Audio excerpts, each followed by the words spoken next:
Ngalakin Khadijan Nyunga Boja.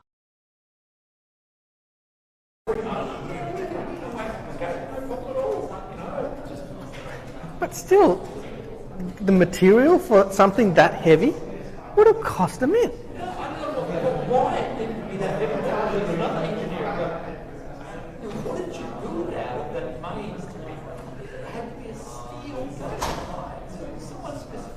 Colourblind.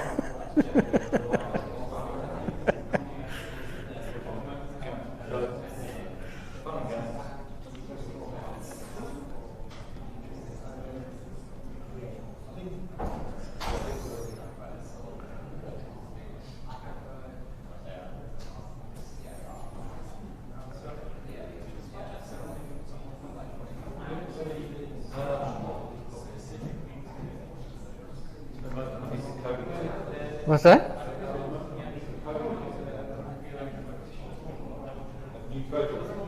What is it? Free body diagrams.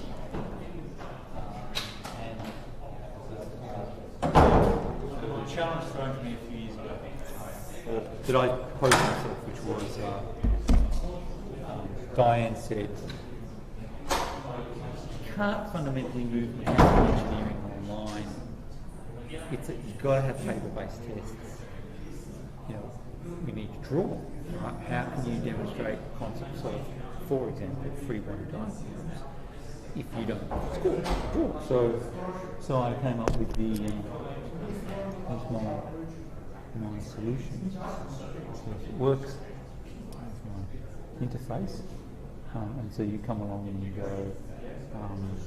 Firstly, you bring up some help. There's this really nice. There's this really nice book on free body diagrams, right? So you basically start of it. Yep. And you start off with an image, right? And you go print screen, right? Grab that in the screen, and then if anything's on the clipboard, you can paste on, just paste it on the screen, and then you go. I'm going to draw my boundary around a particular person. Right? That boundary's done. And then you go, now I'm going to apply some loads. There's one there. And then you go one there. And then you go, there's one for straight in. And then you go, I don't think you can do that. And there's your free body. And then you go, now what was it? That says you need reasons. Good name, solve the equation. Some of the axes, and then you can just go, I'm going to change the angle on that. Different angle on the equation now. So, you know, if you choose the axes in the wrong direction, so the idea is to how can you teach free body diagrams better? Yep. And then how do we output that in a form that I can assess it? So say that Jason assess it as a tool for assessment. TK2 is a very nice little tool for making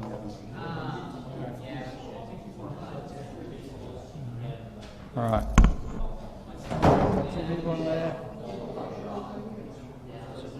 Yeah, you can.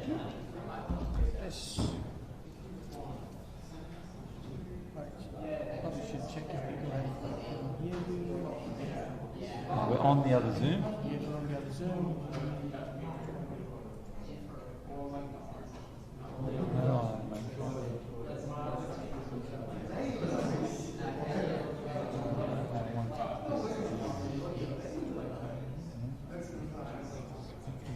Double click on that.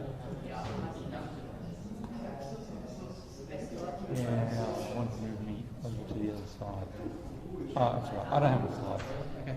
Do you want to just check on the chat?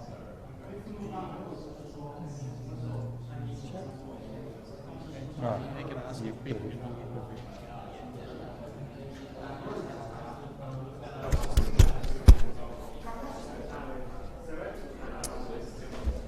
Do you record via I do record it.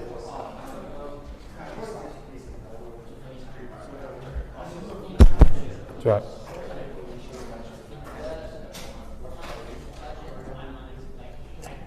right. Then you do a double record. What's that? You do a double record. Yes. Paranoia. It's good. I've had the electric thing not recorded.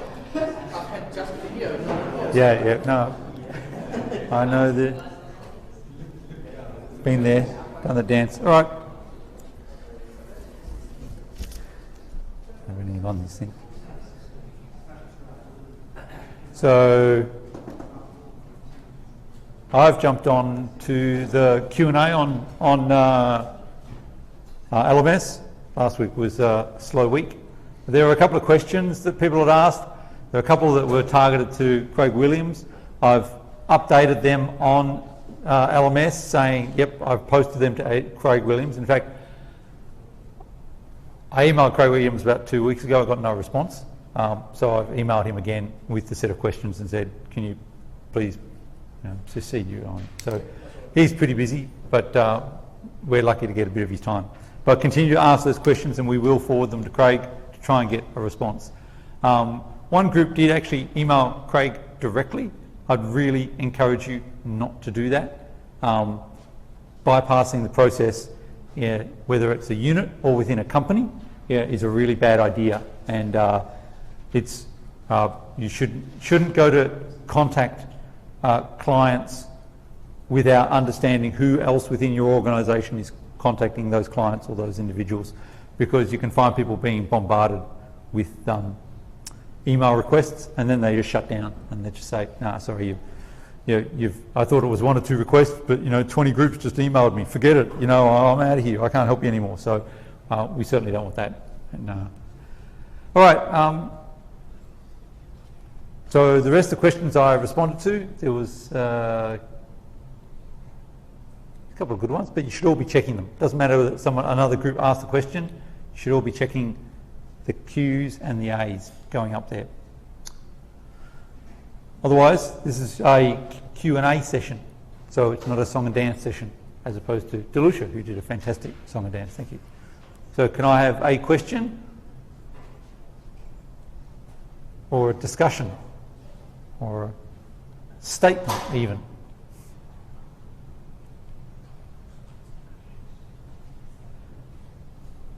Again, slow week.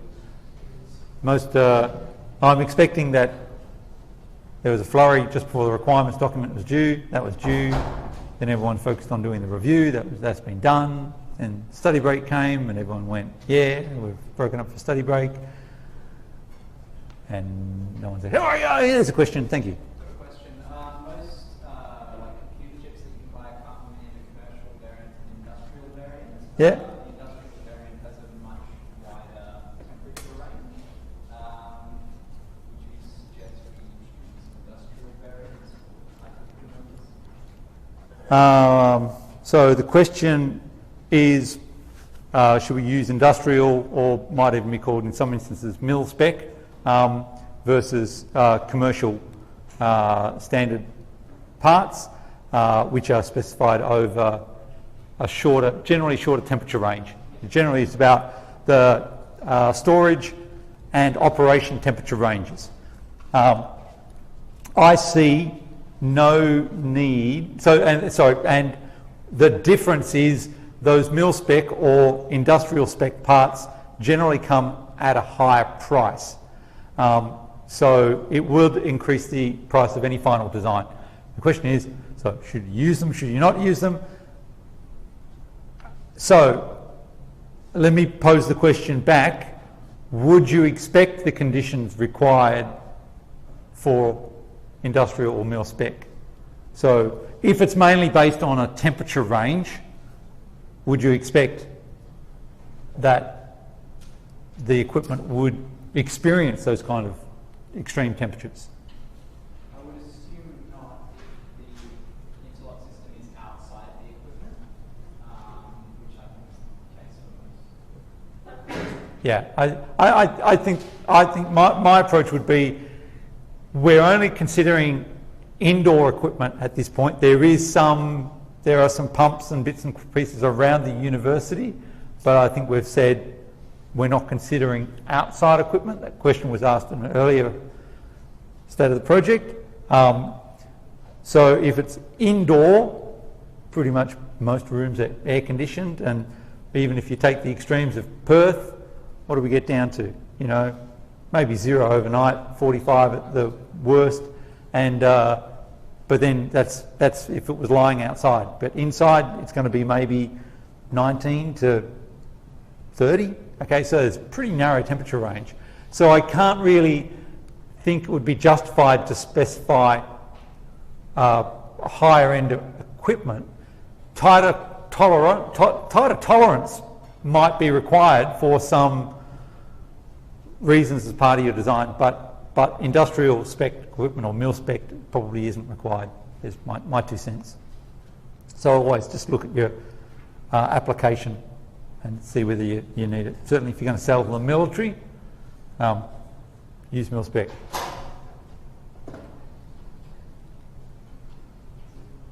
So do industrial spec and mil spec co-align all the time?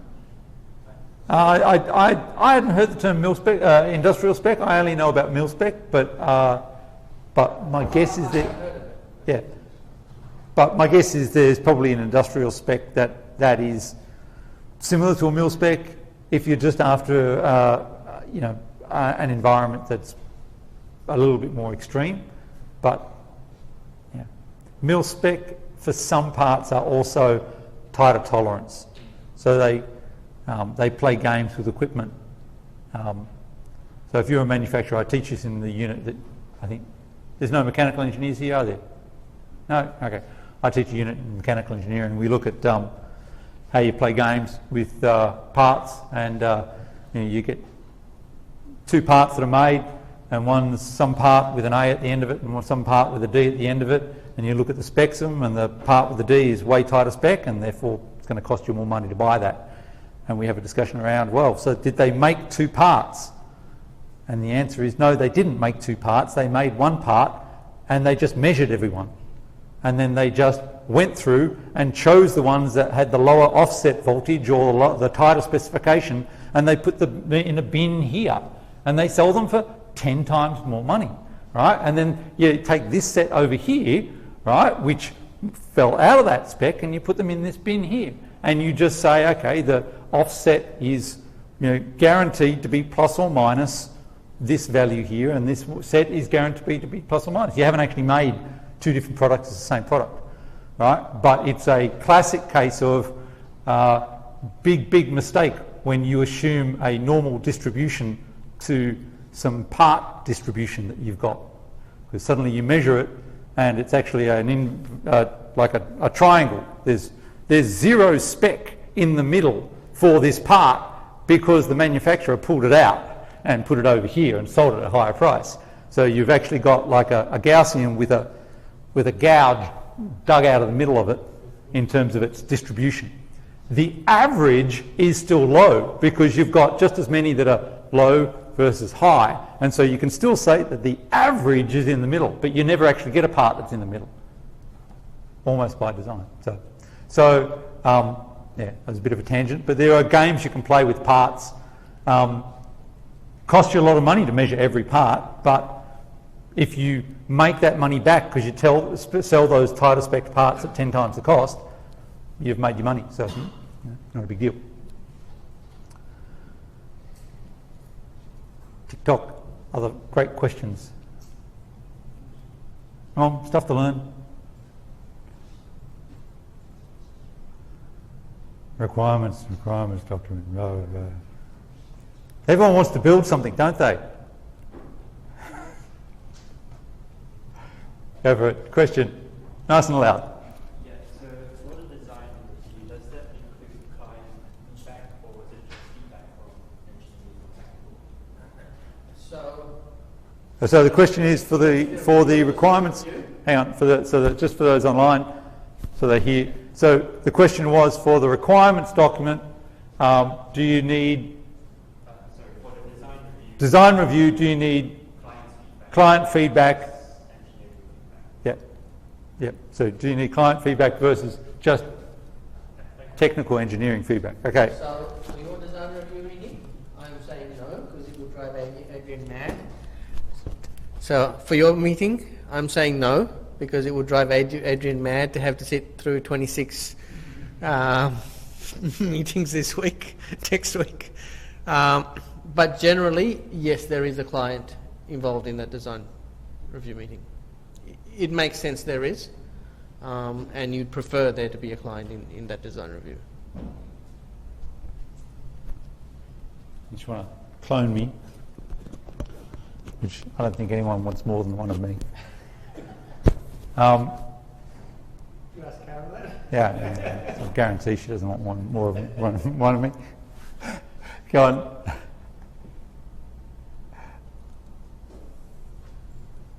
Question, go ahead. Right up, nice and loud, please. For Lucia, so for the final design review report, will we be doing peer feedback for that as well? Yes, you will be. Okay. So the final design review submitted, I think, Friday, week 11. That peer review will be due Friday, week 12? Okay. Just check the... That's all right. Sorry, yeah, it's due Friday, week 12, if I remember correctly. Just double check the schedule, it should be there. When it comes to the requirements report and the final report, I know there is a 2-week turnaround requirement for assessments, but the thing is they have to be marked together with the feedback. So the priority date has to be the submission date of the feedback, because otherwise our markers aren't going to be able to cope. Yeah. Right? Yeah, we did. That was, we're trying new things this year, and that's one of the things that caught us out. We went, they're kind of connected, but we couldn't ask for them both at the same time. That would be a little rude, and so one of the side effects. And who loves Turnitin? You notice that I'm not putting up Yeah, no. So Turnitin was a bit of a new experience for us this year. Again, we go on the recommendations of the kind of education technologists who are here, and they gave us some really good feedback about Turnitin, and preliminary investigations looked really good about what it could do. But then, actual implementation, it has some serious flaws. So lessons learned. Do things differently next time. This isn't recorded on No, it goes straight to Echo, I think. Right. So the good news is we love to try new stuff. The bad news is we love to try new stuff. So I'm going to try LMS next week for the next one. Yeah. Look. Figure out how to do it. Yeah, I think I can certainly help with the LMS submission stuff. There were some features that the Turnitin I thought were really cool. Yeah, they are. But not worth the grief. All right, moving on. Yay! Question. I was just wondering, with the design review, in one of the slides you had, Delucia, you mentioned calculations. I'm just wondering, is it going to be anything relating to risk analysis specific, or with the actual design? So within safety, if you want to consider that, now you have to understand this is a 45-minute, maybe 50-minute meeting, right? So there are limitations on what you can do. So I wouldn't expect you to go through detailed safety risk analyses for that kind of stuff. It's more along the lines of what are the pitfalls, where could we go wrong, right? And it's about picking apart your design. It's basically trying as a team with the supervisor there, saying what could go wrong, what could go wrong, and you become your design's worst enemy at that start point, and try to tear it apart, right? So as I said, this isn't assessed as a design review. There is no specific design review assessment. You're assessed in how you perform at that meeting like any other meeting, right? But you're assessed on how well you do the design review in that meeting, if that makes sense. So what's the format? Everyone speaks for 5 minutes or so? How do you divide it up, or do you have a chair? Ideally, it makes sense for one person to present the overall design, Yep. rather than everyone presenting little bits of their design. Otherwise, you're going to go through and you won't have time to Yep. pull it apart. Right, so you want one person to present the whole design, and then you start attacking it as a team. See where things can go wrong. And please don't take things personally. If one of your team members finds something wrong with something that you've designed, that is not them attacking you, right? And it's not them attacking your work. It's them trying to fix an error in the design. Oh, no, or exploring a potential error in the design, because they might be wrong. Yes, sorry, right? yes. But yeah, having a thick skin, super important, right? So everyone's wedded to their own designs. Everyone's believes that their design is the right one, and everyone else needs to toe in line behind them, right? At least that's what I think. And you can defend your design. Yeah. You should be defending your design. So Yeah. if someone then attacks your part, you can try to defend it. Yeah. But be aware that you could be wrong. And sometimes someone attacking your design allows you to go, yeah, you're right, that's a hole in it. Now you could kind of, put up a barrier and go, yeah, but no other design's even close to this, so mine's still the best, right? Or you could go, that's a really interesting point, let me think about it. And then go away and think about how that criticism of the idea or the concept could be you could craft it in such a way to fix that problem, right? I mean, because if your team member might ask it, then a client could ask it, or it could be something that results in a gate falling down. So you need to be open to that criticism and not dismiss it. So it's really actually hard to kind of let go of an idea.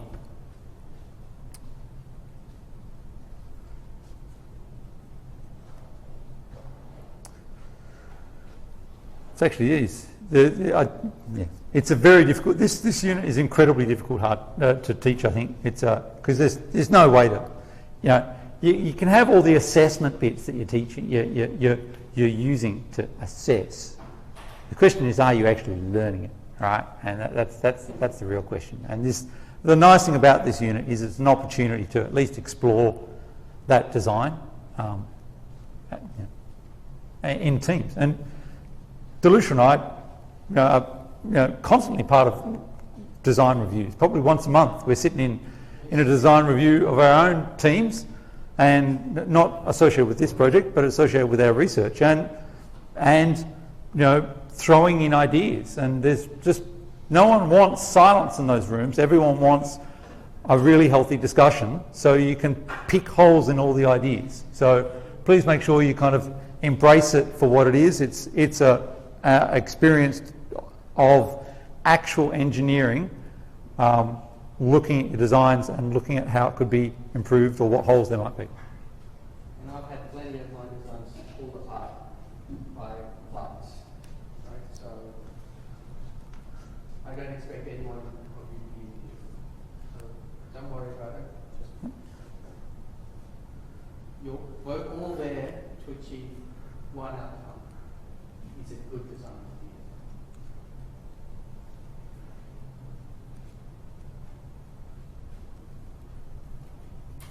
Any other questions? It's a short one today. I have a boss once who said that he liked that I let things go. There were quite a few projects that I developed. I was working with this company in Santa Barbara, and we'd develop it to a certain point, and then you had to actually hand it over to manufacturing, right? So you figured out how to actually make it. It was your baby. It was all your ideas, and you'd put together, and then you actually had to give it to someone else, and then they had to make 10,000 widgets. You had to just make the one and figure out how that one was going to be made, and then they would take it and go, Adrian made it like this, but we think that's stupid. We're going to do it this way, right? And it's hard not to turn around and kind of go, oh, what are you doing? No, you have to do it my way. No, you've got to build it like this. No, I told you how you've got to build it, right? You have to let those other teams take your ideas and let them morph and change, and so you might have the idea and then someone else might run away with it and write a section around it or develop it further. And as much as possible, try and develop the skill of just letting stuff go, right? Be the person who kind of instigates a change, makes a proposal, here's an idea, blah, blah, blah, and then let someone else take it on board and run with it. That's someone you want in good engineering teams, because It's a skill that makes a good engineer. Yeah, and I don't think I really do it. I did it at that company, but I don't let go enough. I need to just go like, okay, all right, you can have it. Yeah, too many times I just go, oh, no, it's mine. I did it. No one else can have it. Yeah. It's all good. All right. 30 more seconds. Let everyone's brain tick over, and then we can call it quits. Oh, look, another question. So our supervisor for our project, when I mentioned our design, he said that we may not have access to Gallagher or the Gallagher systems on campus. I just wanted to confirm, is that true? Yeah, almost certainly. We don't have access. Yeah, I mean, we keep on asking those questions of Craig Williams. I think there were two systems. There were the Unicard and there were the Gallagher. Okay.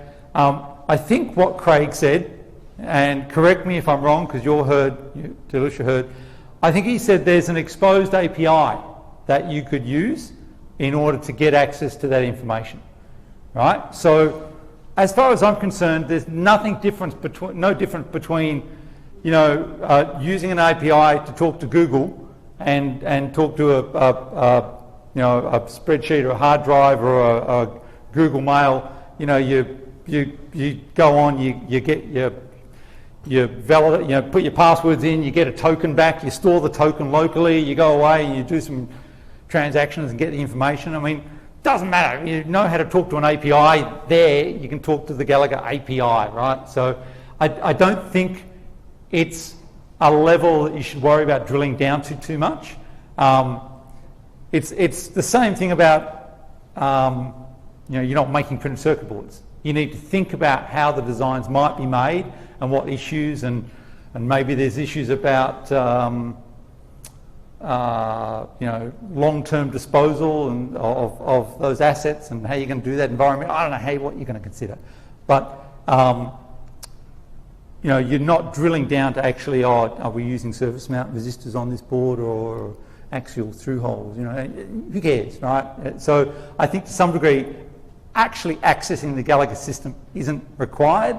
You can imagine, I think he said, you're going to probably just get back a JSON string of information that says, you asked, was it the student number? And I'm telling you, yeah, it's the student number. Okay, well, just it's... Gallagher is a lot more tied down, from what I can understand, in terms of security requirements than Unicard is. And that is, I would say that's the reason that the pre-print services use Unicard rather than Gallagher.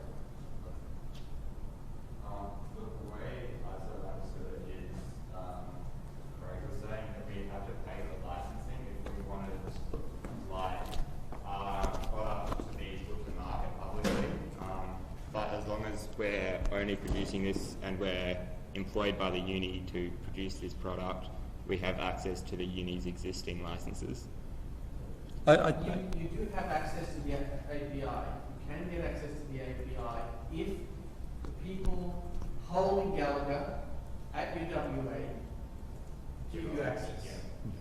Right? And that's what it comes down to, whether they feel that potential security risks are worth the benefit that you're proposing. Now, Craig would love to do this, but it's not up to Craig to give us access to Gallagher. But, so imagine, case in example, eZone, right? eZone didn't exist 5 years ago. University didn't build eZone. They contracted people to put eZone together. And there's a whole lot of lockers and bits and pieces all through that space that are part of that E-zone, and they talk to Gallagher.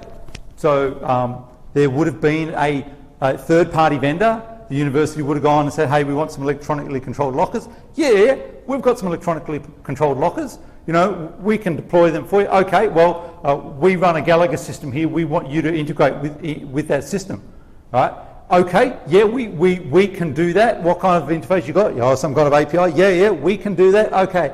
At the point where you enter into a relationship with the university and some kind of contract or other is put in place, once that happens, the university will hand over all of those keys in terms of how you access that system. But you can have that higher level discussion about how to talk to equipment, and certainly around costings, you know, before then. But I think within this university, I mean, yeah, they have a license for Gallagher, if I understand. And so the company that put the lockers in, unless there's some kind of ongoing licensing fee associated with using those lockers, and I don't know if there is or not, that company would have just delivered a product that integrates with the existing Gallagher system, and they would have just been going, okay, well, here's how you talk to the system, here's the kind of exchange this information and get access to It's only if they need to sell that outside. outside. Then it's not a relationship with the university. It's just a product. I'm a bit confused. So do we have access to things like the Gallagher architecture, like the controller modules or the HBus modules? So do we have access to that, or?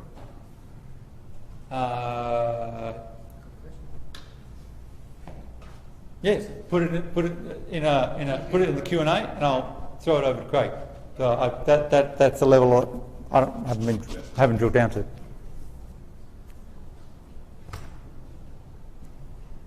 But my understanding, and again maybe it's wrong, is that the whole thing is hosted via just a web interface. So it's either a wireless or a hardwire connection, and once you're within the university domain, you can then talk to the server that's running the Gallagher system, exchange the API information, tokens, and you're good. So the barrier, I would suggest, is not a physical hardware.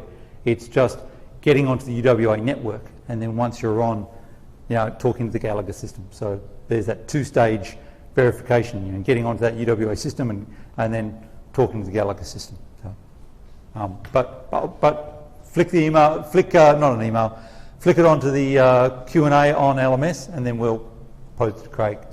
Again, I like it. Good questions. More? Everyone was closing their laptops just before the last couple of questions. There's more laptops open again. Are we closing them? Or are they opening? All right. Yeah, thank you. No, nice blank screen online. Anyone online want to ask a really tricky question or something? Does someone want to type into the chat, hello, just so that we know you're there online? Just to make us all happy. Anybody?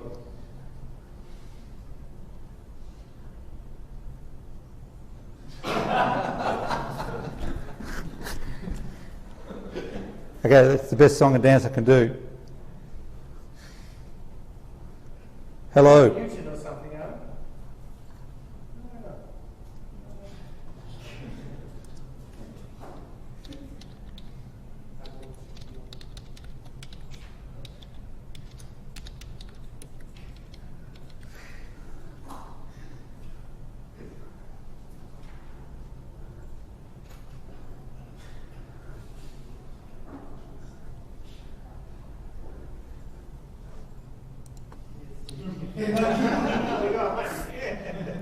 Yay! Thank you. All right, we're all good. Okay, since there's no questions on the chat and no more questions here, then take it up again next week. Thanks all. Thank you.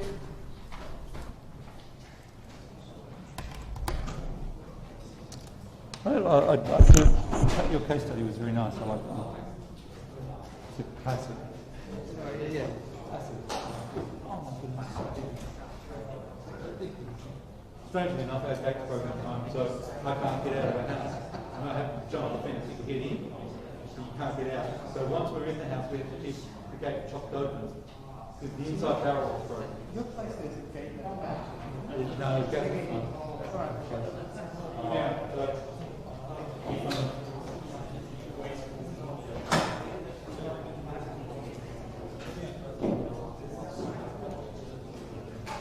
so, so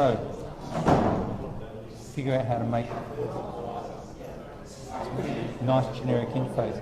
Oh, I'm impressed how fast it is. I thought the last Team Dash is quite slow to load, and I figured out that it's NumPy and NumPy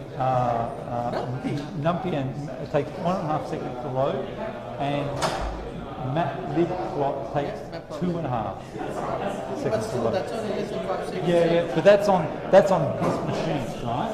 So once I then build it into an executable, those times are an indication of how big the compile files are. And so what happens is the first thing it has to do is that it unpacks all of those files, and then it starts loading them into memory. And that's the delay that's going on with Team Dash. So I've learnt my lesson with that, and all of these I've avoided NumPy altogether, all the calculations systems, the basic math library, and I've been trying to avoid any special special bits. But yeah, I've got to figure out how to put an angle in the right spot.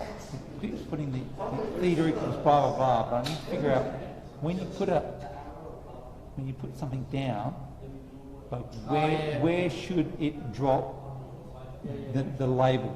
So so it'll put this thing indicating it's negative angle or positive angle, but where should it put the label? And then I've got ones with moments now that I have to. And there was nothing online about. Speaking of art, was about. There's no feature that's a circle with an arrow. No one can do basic truth online. No one could just go, yeah, I just need to figure out the tangent line to that point. Draw an arrow. I had the same issue in MATLAB years ago. You couldn't script up an arrow.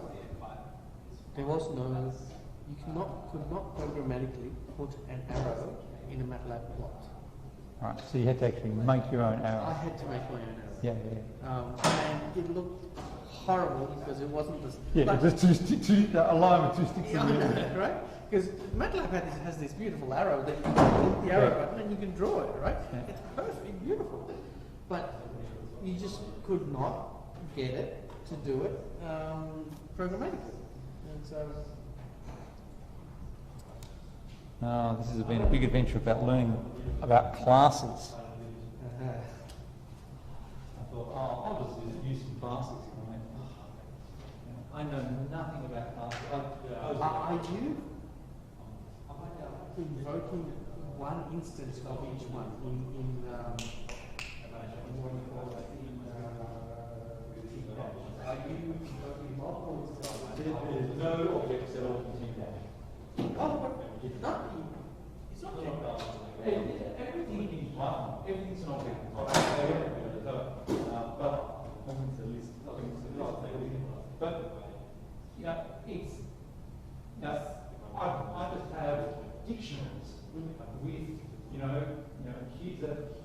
here if I'm on this screen, here's a dictionary that has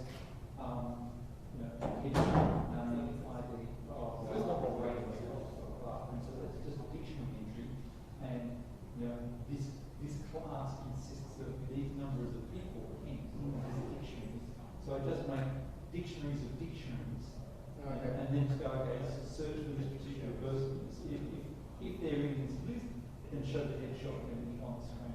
But I didn't know enough about classes to do in that. But with this, I've kind of gone, So I wrote this framework and avoided classes, and then went, maybe I will do classes. And then I tried it, and then I really tried it into a can.